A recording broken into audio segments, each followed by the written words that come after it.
অষ্টম শ্রেণীর প্রিয় শিক্ষার্থীরা, আশা করি তোমরা সকলেই ভালো আছো। শিক্ষার্থীরা, আজকের এই ক্লাসটিতে আমরা আলোচনা করব তোমাদের বাংলা প্রথম পত্র বইয়ের গদ্য 4 অর্থাৎ তৈলচিত্রের ভূত গদ্যটি থেকে। এই গদ্যটির লেখক মানিক বন্দ্যোপাধ্যায়। শিক্ষার্থীরা, এটি কিন্তু খুবই মজার একটি গল্প। তোমরা প্রথমেই এই সম্পূর্ণ গল্পটি ভালো করে পড়ে নিবে।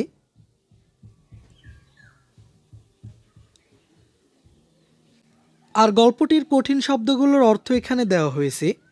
তোমরা এই কঠিন শব্দগুলোর অর্থগুলোও পড়ে নিবে। এখন চলো আমরা বহুনির্বাচনী প্রশ্নে চলে যাই। এখানে প্রথম বহুনির্বাচনী প্রশ্নটি হলো, নগেন কার বাড়িতে থেকে লেখাপড়া করত?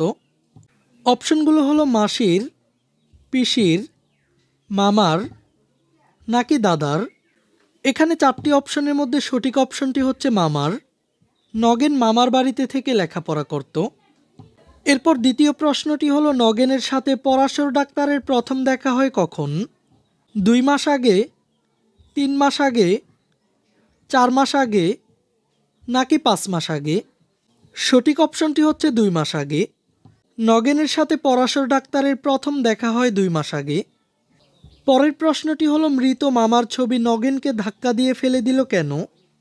জীবিত মামার প্রতি নগেনের ভক্তি ও শ্রদ্ধা ছিল না, এই কারণে মামার মৃত্যুর আগেই ছবিটি আঁকা হয়েছিল। ছবির রূপার ফ্রেমে বৈদ্যুতিক সংযোগ ছিল, নাকি নগেন ভূতকে খুব ভয় পেত বলে। এখানে 4টি অপশনের মধ্যে সঠিক অপশনটি হলো ছবির রূপার ফ্রেমে বৈদ্যুতিক সংযোগ ছিল। এরপর পরবর্তী 4 ও 5 নং প্রশ্নের জন্য এখানে একটি উদ্দীপক দেওয়া হয়েছে। আর এই উদ্দীপকের আলোকে প্রথম প্রশ্নটি হলো, উদ্দীপকের আদনানের সাথে তৈলচিত্রের ভূত গল্পের নগেনের সাদৃশ্যের কারণ কি? তাদের বয়স কম, তারা অন্ধকারকে ভয় করত, তারা ভীষণ ভীতু ছিল, নাকি তারা ভূত দেখেছিল। এখানে সঠিক অপশনটি হলো তারা ভীষণ ভীতু ছিল। আর সবশেষ 5 নং প্রশ্নটি হলো, এরূপ সাদৃশ্যের মূলে কোনটি বিদ্যমান? এখানে 4টি অপশনের মধ্যে সঠিক অপশনটি হচ্ছে বাস্তব জ্ঞানের অভাব। এখন চলো আমরা সৃজনশীল প্রশ্নটি দেখে নিই। এখানে এই সৃজনশীল প্রশ্নটিতে একটি উদ্দীপক রয়েছে।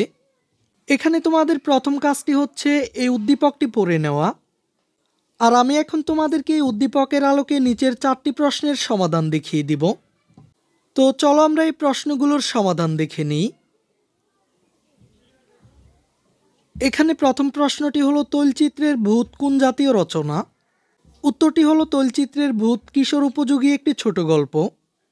এরপর দ্বিতীয় প্রশ্নটি হলো, পরাশর ডাক্তার নগেনকে ভর্ৎসনা করলেন কেন? নগেনের বোকামির কারণে পরাশর ডাক্তার নগেনকে ভর্ৎসনা করলেন। নগেন তার মামার তৈলচিত্রে হাত দিয়ে বৈদ্যুতিক শক খাওয়ার পর কোনো রকম যুক্তি দিয়ে বিচার না করে সে এটাকে ভূতের কাজ মনে করে। সে পরাশর ডাক্তারের কাছে এর সমাধানের জন্য যায়, কিন্তু তৈলচিত্রটি যে রূপার ফ্রেমে বাঁধা এবং বৈদ্যুতিক সংযোগ আছে তা সে বলে না। পরাশর ডাক্তার রাতের অন্ধকারে তৈলচিত্রটি স্পর্শ করলে তিনিও বৈদ্যুতিক শক খান। তখন তিনি সামান্য বৈদ্যুতিক শক না বোঝার জন্য এবং রূপার ফ্রেম ও বৈদ্যুতিক সংযোগের কথা না বলার জন্য নগেনকে ভর্ৎসনা করেন। এবার চলো আমরা গয়ের প্রশ্নটি দেখে নিই। প্রশ্ন গয়ে বলা হয়েছে, উদ্দীপকের সাহানা আর তৈলচিত্রের ভূত গল্পের নগেনের বিশেষ মিল কোথায় তা ব্যাখ্যা করো। অশরীরী শক্তির উপর বিশ্বাস এবং তা থেকে উত্তরণের দিক থেকে উদ্দীপকের সাহানা আর তৈলচিত্রের ভূত গল্পের নগেন চরিত্রের মিল রয়েছে। তৈলচিত্রের ভূত গল্পের নগেন তার মামার ছবিতে হাত দিয়ে বৈদ্যুতিক শক খেয়েছিল। বিষয়টি সম্পর্কে তার মনে ভ্রান্ত ধারণা ছিল, তাই সে ধরেই নিয়েছিল মামার মৃত্যুর পর তার প্রেতাত্মা তাকে ভয় দেখাচ্ছে। অবশেষে পরাশর ডাক্তারের সহায়তায় তার এই ভ্রান্তি দূর হয়। উদ্দীপকে রাতে মাঠে ঘুরতে গিয়ে মামার কথায় বিভ্রান্ত হয়ে সাহানা ভয় পেয়েছে। ভূতের কথাকে সত্যি ভেবে নিয়ে সে ভয়ে মামাকে জড়িয়ে ধরে। তবে শেষ পর্যন্ত তার মামার কথাতে সে ভুল বুঝতে পেরে স্বাভাবিক হয়েছে, যেমনটি নগেনের ক্ষেত্রেও ঘটেছে।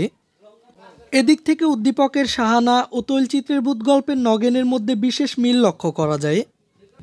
শিক্ষার্থীরা, এখন চলো আমরা সবশেষ ঘয়ের প্রশ্নটি দেখে নিই। প্রশ্ন ঘয়ে বলা হয়েছে, রফিক সাহেব আর তৈলচিত্রের ভূত গল্পের পরাশর ডাক্তার উভয়কে আধুনিক মানসিকতার অধিকারী বলা যায়। উক্তিটির যথার্থতা নিরূপণ করো।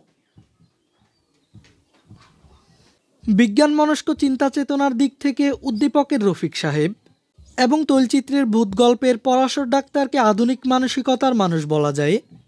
তৈলচিত্রের ভূত গল্পের নগেন ভূতের ভয় পেয়ে পরাশর ডাক্তারের শরণাপন্ন হয়ে তিনি তাকে ভয়ের প্রকৃত কারণ সম্পর্কে অবহিত করেন। ফলে নগেন শঙ্কামুক্ত হয়ে উদ্দীপকের শাহানা ভূতের ভয় পেলে তার মামা তাকে মাঠে আগুন জ্বলে ওঠার প্রকৃত কারণ ব্যাখ্যা করেন। এতে শাহানা আশ্বস্ত হয় এবং তার ভূতের ভয় কেটে যায়। উদ্দীপকের রফিক সাহেব ও তৈলচিত্রের ভূত গল্পের পরাশর ডাক্তার উভয়ই যুক্তিবাদী মানুষ। আধুনিক বিজ্ঞানের যুগে ভূত প্রেতের মতো কাল্পনিক কোনো বিষয়ে বিশ্বাস করা রফিক সাহেব কিংবা পরাশর ডাক্তারের চরিত্রে নেই। এসব ঘটনার পরিপ্রেক্ষিতে তাদের দুজনকে আধুনিক মানসিকতার অধিকারী বলা যায়। এই ক্লাসে এই পর্যন্তই।